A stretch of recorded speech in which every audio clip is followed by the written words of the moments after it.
Dan Sebastian here with my co-host S.A. Baz Collins for this week's Written on the Edge Season 10 Episode 49 interview. We will be talking with Timothy J. Smith, that's right, he's returning, and discussing his next novel, Fire on the Island. So let's get to know our guest. From a young age, Timothy J. Smith developed a ceaseless wanderlust that has taken him around the world many times. En route, he's found the characters that people his work. Polish cops and Greek fishermen, refugees and arms dealers, child prostitutes and wannabe terrorists, Indian chiefs and Indian tailors. He hung them all in an unparalleled international career that saw him smuggle banned plays from behind the Iron Curtain, maneuver through occupied territories, and stow away aboard a devil's barge for a 3-day crossing from Cabo Verde that landed him in an African jail. Timothy, welcome to the show. Welcome back to the show. Yeah, thank you. I Glad to be love that here. bio. I love your bio. It's all true. So last year you were here to talk to us about Istanbul Crossing. How is the book done? Well, it's done real well. I don't have actual sales figures. The publishers like to keep those under the wraps until it's time to do royalty statements. Of course. But they keep saying it's doing really well. I hear from people, strangers, all the time who've read it and love it, and I just, I'm hopeful about it. I've also have been running some ads in some different publications and stuff, and those seem to generate responses. So uh, the publisher liked it well enough that he decided to come out with a second book of mine within 6 months. Perfect. Well, and it also won a Global Fiction Prize, didn't it? It won the Global Fiction Prize by Leapfrog Press, sponsored by Leapfrog Press, who then published it. That's what you win. Hmm. And then I consider my publisher, and we'll be doing other things together. Awesome. Well, today we're here to talk about Fire on the Island, your next novel. Dun dun dun. So, if I were to see it in front of you at like a signing event or a book event, there it is. Yeah. Gorgeous cover. What would be your elevator pitch if I looked at that book and said, "What's this about?" The story is that there's been an arson on a Greek island, who has set with the opening of the book. It's the 11th fire. Um, each fire is closer and closer to a particular village, and so there's some people in that village who have believed that the arsonist is kind of warning them that he or she is coming to burn down the village, and in the village is an important Coast Guard station for helping the refugees coming across from Greece. It's written during the time of the big refugee crisis in Greece, 2015 to 2017. Okay. And they don't want the Coast Guard's fuel tank to be the target, which would burn down the village. It would also put the Coast Guard station out of business, which is doing a lot of helping a lot of refugees they're saving their lives. So the FBI agent who's stationed in Athens comes down undercover to basically try to figure out who is the arsonist and stop this disaster from happening. Dang. So, who is your hero, Nick Damagos? Well, he's the FBI agent, Okay. young gay Greek American. A lot of people, several people have actually criticized me openly for saying that there's a FBI agent in Athens or an FBI agent anywhere else. They say, don't you know that FBI only works in America? And I know that in fact FBI works in about 160 different countries. There are agents posted out there, and they work on if a particular country has a problem with refugees, drug trafficking, or human trafficking, then basically the FBI is probably has somebody in the U.S. Embassy there trying to work with local law enforcement to counter those problems. So that's who Nick is. Nick's a young guy. I forget now exactly how old I have him, but he's probably mid early 20s. And he's sort of finding his own way in life while he's trying to find out who this arsonist is. So, in the bit that I read, it sounded like the arsonist left letters, almost like a serial killer. Well, not really. There's only one letter that Okay. was sent finally to the U.S. Embassy uh, by by the person who most strongly believes that this arsonist is going to attack or burn down the village, and that set into motion getting the FBI agent down there to sort of check things out, and he ends up Gotcha. staying for the rest of the story. And this book has also already won an award, a gold medal in the Faulkner Wisdom Competition. Bravo. No, thank you. It, it's done quite well in competitions. I haven't won all of them, but I've all my no I this I have five novels, and they've all placed in or won competitions. That's awesome. So, what else about Fire on the Island would you like folks to know that I haven't thought to ask yet? Okay. Uh, why I chose this island and this story. Yeah, Um, I I choose my stories, and I always have since I became a writer, based on uh, significant issues or current events that affect people, and I show how these events affect people's normal people, average people's lives. And in this case, this island, this village actually exists. I don't name them in the book. It's the island of Lesbos or Lesvos, which is really more correct in saying. And it was ground zero. And the village I've been going to literally for 20 years every spring was ground zero for the refugee crisis. The village has 1,500 people, and in approximately 12 months, approximately 500,000 refugees arrived on the beach adjacent to it. wow. So it was really quite a dramatic event in the island and in the island's history. And their presence really brought to the surface conflicts that were seething and simmering away all this time. In fact, in some cases for 100 years, because oh, about 100 years ago, um, there was this big population exchange between Greece and Turkey, where all the Greeks in Turkey had to go back to Greece, and all the Turks in Turkey had to go back to Turkey. And this island, which is just about like 4 miles off the Turkish coast, was one of those islands that was very much caught up in a population exchange, and that left a bad taste in a lot of people's mouths that actually have been really conflicts between families for 100 years. So when the refugees started coming, and some people wanted to help them, and I was there and I participated in that in a significant way. But some people didn't want to help them at all because Greece itself was just coming out of a national economic crisis. I remember that. Suddenly, there were all these refugees coming to the country, which thrives on tourism, and this was news that they didn't want people hearing, and they didn't want people helping the refugees. In fact, when they at the first community village meeting on this issue, uh, I would say within a minute of it being, like okay, quiet down, everybody, we're going to start. And there was some, we're going to talk about about the refugees and what to do with them. One of the matriarchs in the village stood up and shouted, "Shoot them before they ever get to land." And it was, so there were real real conflicts. Meanwhile, outside the meeting, there's people making sandwiches for the next boatload of refugees to arrive. So I wanted to tell the refugee story because it was very dramatic. But I will say that when I finally finished this book, finished Fire on the Island, I realized that I had not told the refugee story. I had written homage to Greece because Mhm. I've been going to Greece um, since I was 21 years and 12 days old. I first moved to Greece. And I've been going back over these 50 years. I've probably spent about 7 years of my life, excuse me, my life there. And so I really had a love affair with Greece and in the Greek islands. And this particular island, I know the people very well. All the characters in the book are based on people in the village, and they recognize themselves, of course. So even the dog Dingo, which opens and closes the book, was a real dog. Oh, Love that. that's I love that. So All right. Well, in addition to how much degrees, though, did you get to play with the political climate as Nick navigated what was going on?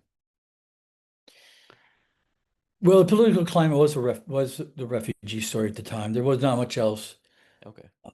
really being talked about, or it was really dramatic. I mean, you'd be sitting at a beachside restaurant having lunch, and 7 or 12 rafts would show up, all filled with, 40 to 60 to 70 refugees, and all of them screaming for help and struggling. And you're pulling them out of the water, and there wasn't much else that in terms of the bigger political issues that were really on people's minds at that time. Got it. Okay. All I, right. I think Ask if it's you have questions. Yeah, I think it's interesting that that you chose an FBI agent in this way because it does dispel that kind of myth that they only work internally. But it's also, I think, timely because we've been called into question, or we've been calling into question here in the States, the lack of soft power that the United States did used to, Right. you know, and this story speaks to that because that's why you would have somebody there because it's a way of showing that the United States is involved. We're there to support. We're there to engage. And I think that a lot of Americans don't understand the the real power of that soft power is because it's humanitarian in nature. It is a way for us to uplift and to do our best to keep democracies and people safe and that kind of thing. And I think that it's really great that you wrote a book that speaks to that, especially in this timely manner, because we have lost so much of our credibility in doing that. And I think stories that I mean, like when you started to write this, we weren't in this environment, I'm assuming. So you probably, in a way, kind of projected what would become the national dialogue about soft power around the world for the United States. In a way, you touched on it. I can't think that that was planned. It probably was more serendipitous, wasn't it?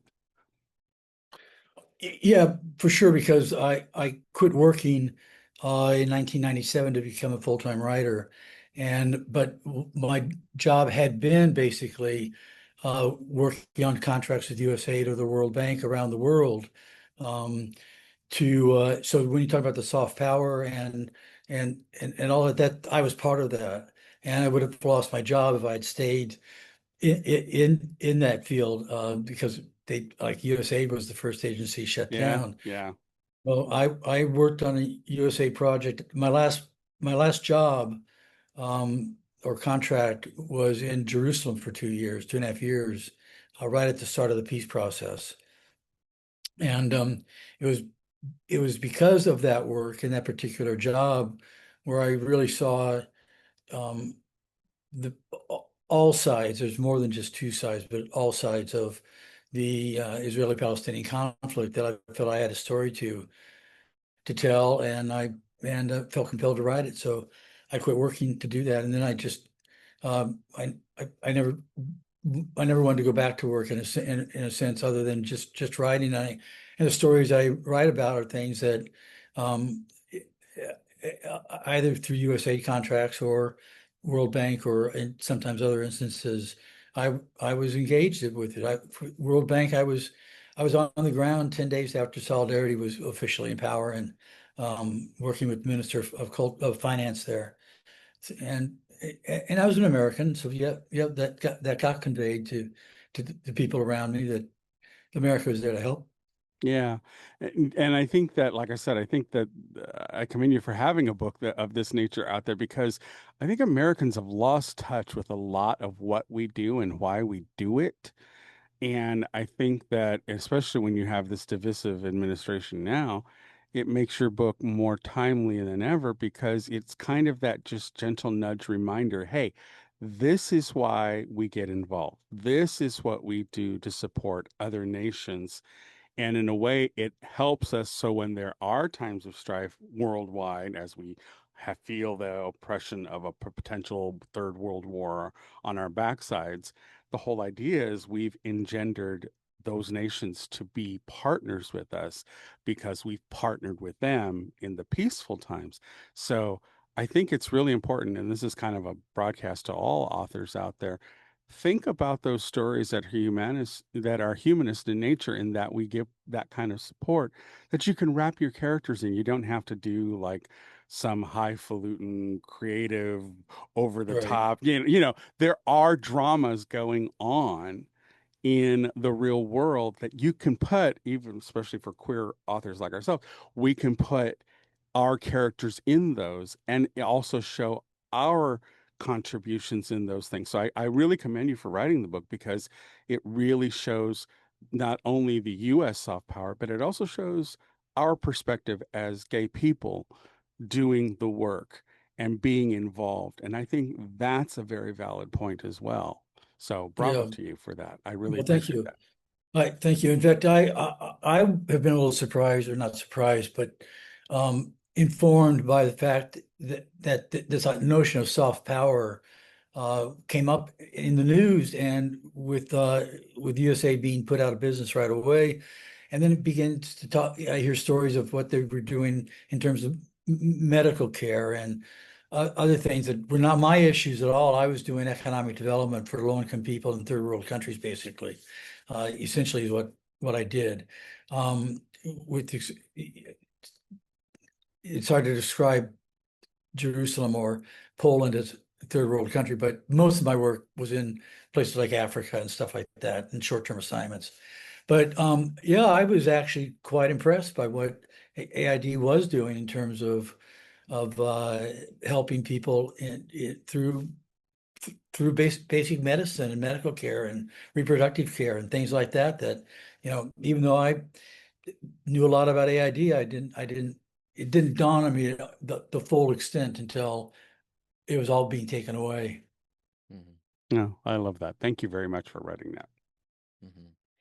Is there anything else about Fire on the Island you'd like readers to know? Um, well, I would say that what I'd like readers to know is that in all my books, something like 80 to 90% of the situations and the people are real people and real situations Nice.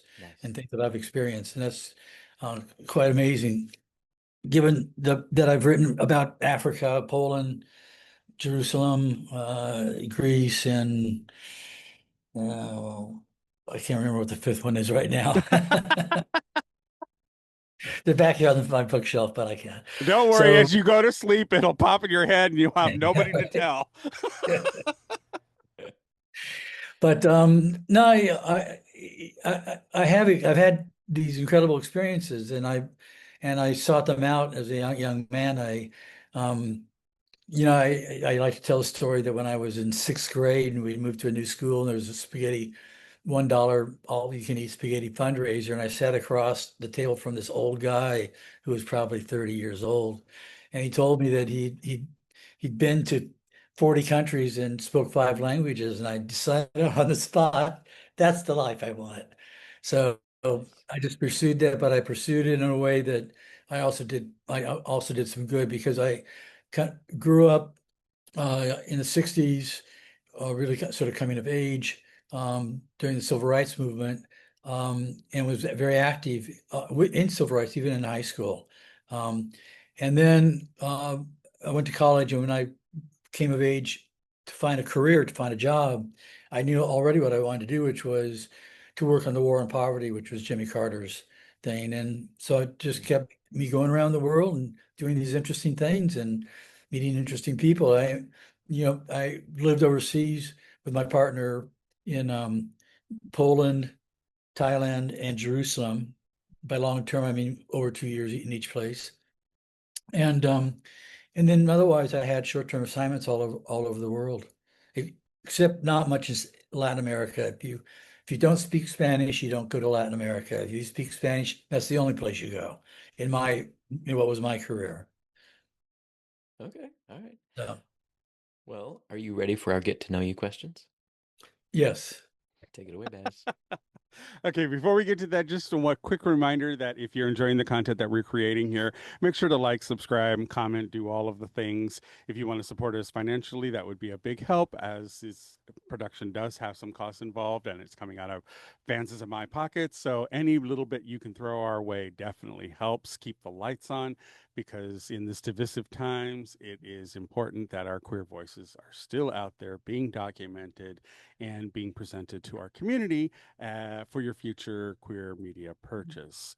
So with all of that said, and we will have links down in our description of all the places where you can support us. So definitely check that out. All right, moving on to getting into the weeds with our guests. Can you name a movie that was better than the book? Yes, it took me a little bit of time to really come up with one, but I came up with a fairly recent one. I think, to be honest, quality of movie making has improved over the years. And so I often, things that in the past really you could hardly do on the screen because of what the action required or whatever. Now I think, I think basically movies and books are both pretty good. But the book that I chose for this is called Queer by Mm. Mm-hmm. Burroughs, Mm-hmm. part of the Beat Generation. And I was extremely excited when I heard that this book had been made into a movie. Um, but I never read this book. I read a couple other essays by Burroughs. It's William S. Burroughs. Yeah. Um, and I'd read a lot of the Beat Generation. They were a little before me, but they were definitely popular when I was a young man. So I was very excited about this book and then the movie. Of course, it was because of the movie that the book got republished. So I read the book first. I found it a little bit, I don't know, I just couldn't quite get my head around it. I couldn't quite see it. And the movie made me see it. It made me like it much better. So that's the answer to that Okay. All question. right. Clear by Perfect. William Burroughs. Yeah, I like that choice. That's a really good choice. All right. Mhm. Which fictional character would you most like to be friends with? Okay, I'm going to cheat on this one a little bit. I'm going to say I want to be friends with Darley, who is the main character in the Alexandria Quartet. So it's really not one book, but four books. Nice. And that's the quartet written by the Americans would say Lawrence Durrell, but it's actually Durrell, so I understand. And the reason I chose that is that, first of all, I'd like to save this character for four books, not just one. But also, I love Alex. I love that era and area. So it was mostly in the first three books take place in Egypt and particularly Alexandria, and then the fourth book is in Greece. So, but I would love to, I would love to have been with Darley during those years because they fascinate me. They're basically the years of World War II, and then a few years short. The last book is like 10 years later. Yeah, I love that. Okay. What's the most fascinating fact that you know? Okay, it didn't take me very long to come up with this because every time I see the moon, I think of this fact, and it was a full moon last night. I learned somewhere that to send a radio signal to the moon and have it bounce back to you here on Earth, it takes 2 seconds. And I Okay. thought, wow, that's amazing. 2 seconds. So it told me that my concept of the world was physically completely wrong. That I had no idea how all these electronic things work. But if you can do that in 2 seconds, then Okay. I love that. Okay. Well, yeah. what was your favorite subject in school? Well, I liked math. Well, and I was good at math to the point that my high school teacher tried to convince me to become a mathematician, but I didn't want to do that. I always enjoyed history and that sort of stuff. It was just interesting stuff to me. But the the class I disliked the most, I also liked the most, which was physical education, PE. And the bad downside of it was that I was not athletic and nobody wanted me on their team. The good side was that I wasn't chosen for any team, so I became the towel boy. So that was my PE class is to hand out towels to these guys. So anyway, I just thought I'd bring that up. Okay. No, I love that. That's funny. Okay. Before making a telephone call, do you rehearse what you're going to say? Almost never. I'm right there with you. Too many variables to try and plan Yeah, I for. just, I looked at the list of some of these questions and I thought about them, of course, but Yeah, yeah, yeah. I don't consider that a rehearsal. No, Y- I don't Okay, really. excellent. Well, what current event or causes are you most passionate about? Well, I'm a pretty passionate guy about a lot of things, and that's why I write about them. Mm. I've written about human trafficking. I've written about the Palestinian crisis and that stuff. I'll say that um, I'm I'm pretty concerned or passionate about global warming and climate change, and I've done something about that in my own small way, which is a few years ago, in 2017, we took a safari in Africa, and our African driver, spotter, safari man was a great guy, and he was a community leader in his own little village, and talked about how there was no social security for farmers. He was basically a farmer and did safari trips when contracted. There's no social security for farmers, and he had this idea of planting. The farmers could plant trees that they could buy seedlings for about 50 cents a seedling and grow these particular trees for which is good hardwood for 16 years and cut them down and sell them for $200. So a 50-cent investment 16 years later turns around to be a $200, um, uh, money money coming in. Well, so Ellie, my African counterpart, and I contacted him and I said, would you want to sell or plant a few hundred trees? Because I've always wanted to plant a lot of trees because I use paper and I'm a writer. And he said, yeah. So we started out with the idea that we would try like 300 trees just to see how it went the first year. And it was great. People wanted the trees. Last year we planted five, 8,000 trees. Wow. We've planted so far 32,560 trees. Wow. I love that. Yeah. Love And that. it basically, it's a project that he talked about. And I go out and I ask friends if they want to plant 20 trees for Christmas for somebody or something like that. And I gather the money and send it down. He distributes trees to the farmers and it's great. Wow. I So love that. Yeah, no, that's great. Okay, if you could visit anywhere in the world, where would that be? Um, I wanted to add to the other question though about what I'm passionate about. Okay. Uh-huh. I'm really quite passionate about what's going on in America, and it's just really troubling to me. I don't know what to do other than basically, support the free newspapers and talk about it and whatever. But I'm 16th generation American. According to my mother, according to my sisters, they say she counted wrong. I'm only 14th generation American. Whatever. My relatives arrived in the tailwinds of the Mayflower. Yeah. Yeah. And I grew up with stories of my relatives having done incredible things. And I knew, of course, they fought in all the wars to protect America. The one distant cousin was apparently Lincoln's Man Friday.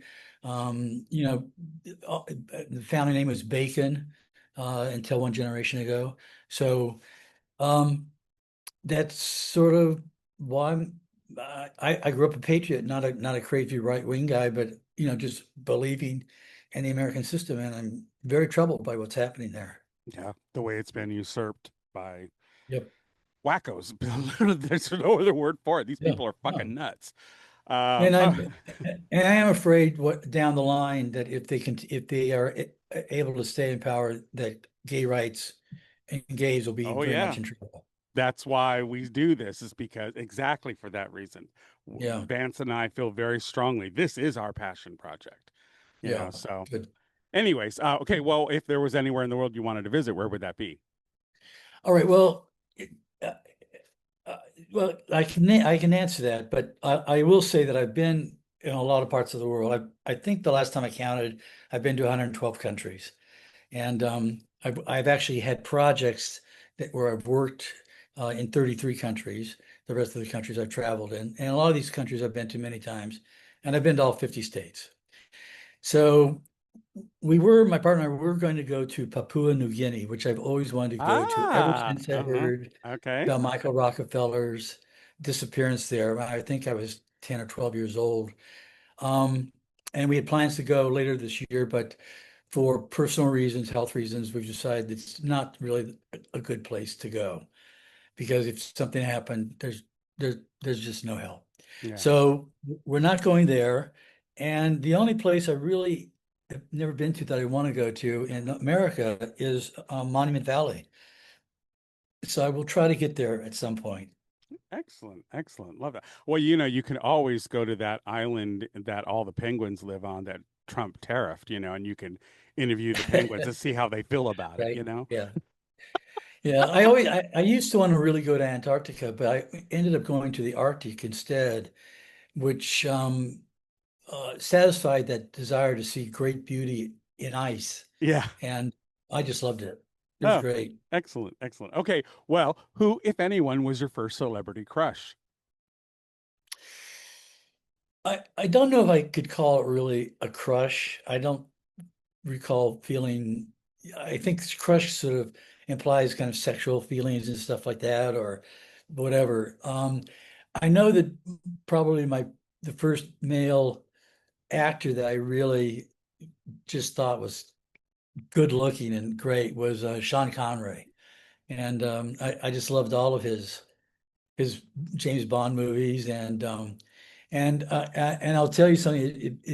It always made me laugh when I learned that they had actually added chest hair to his chest to make him More more virile. handsome, more virile. Right? Added chest hair to his chest. I was okay with that. I think that's why Mike Myers did Austin Powers and he did the over exaggerated where it looked like a carpet on his chest. Okay, maybe okay. So anyway, but then I also love the fact that uh what is Daniel, what's his name? Da- Daniel Craig? yeah, Daniel Yeah. Craig, Yes. yeah. Okay, so fast forward 20 or 30 years, and there's Daniel Craig doing Casino Royale, and he's in a bathing suit, and Yep. there's not a hair on his body. Yeah, I know. Yeah, yeah, exactly. It's like the whole idea of male beauty has changed in the Yeah. years. So, Uh-huh.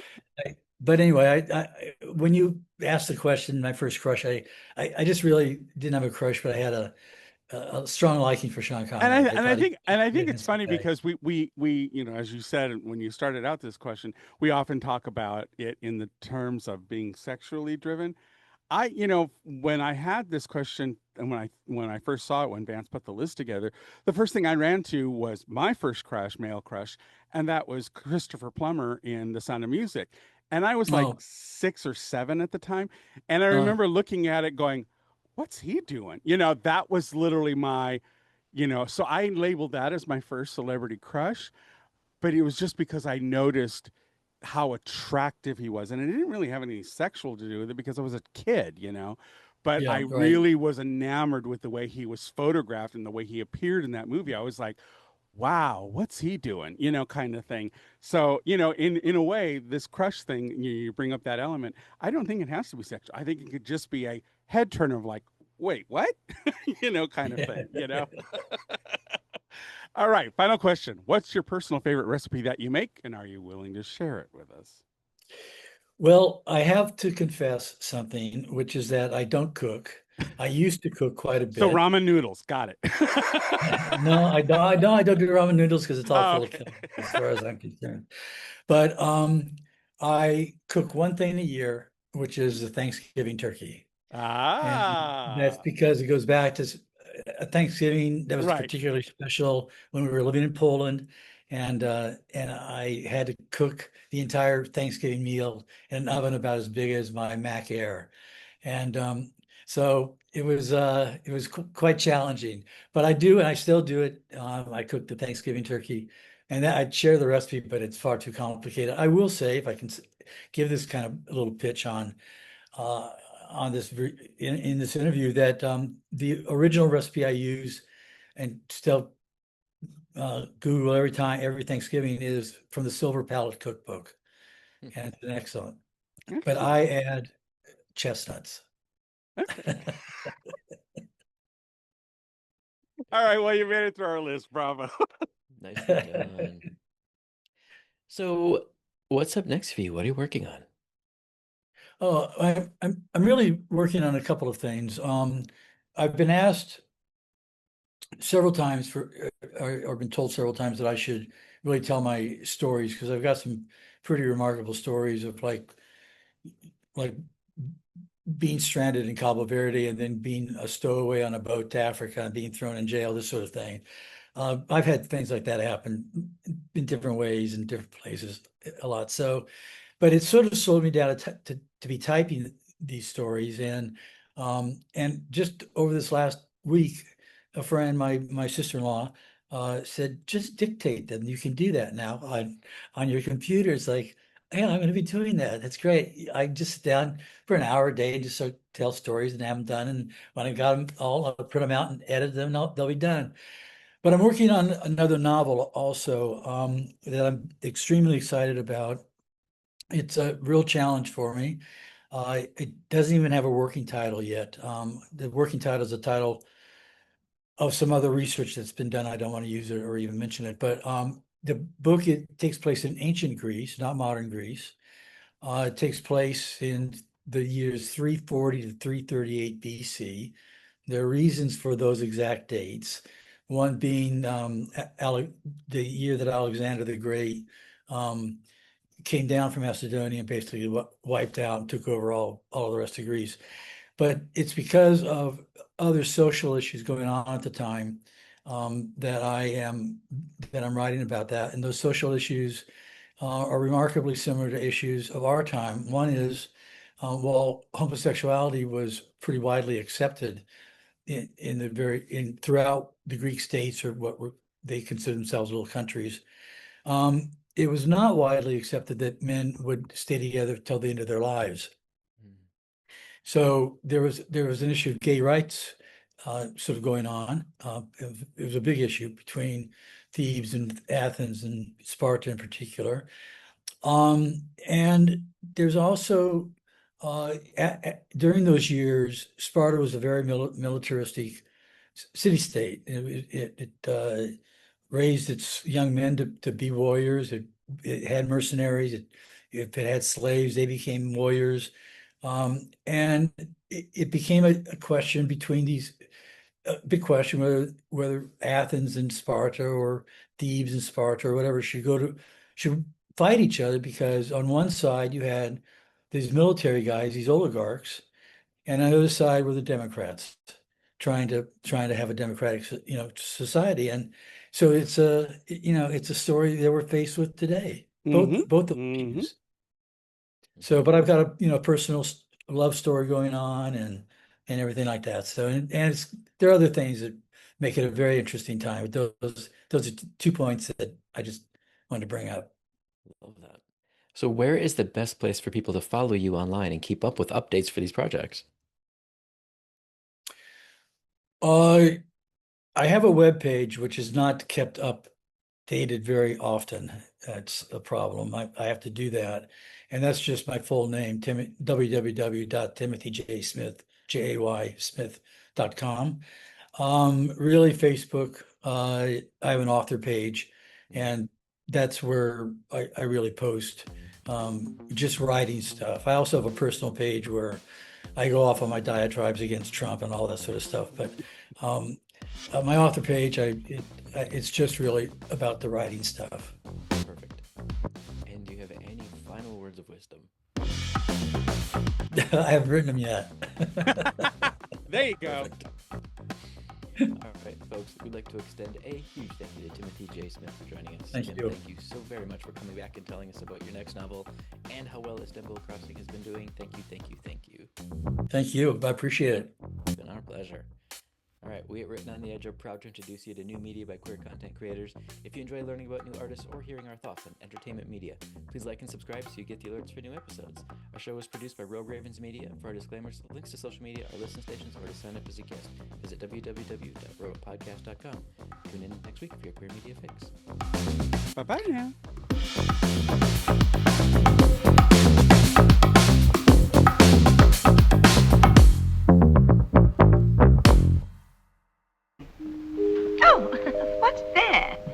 closing time. Bums rush in melody, dear.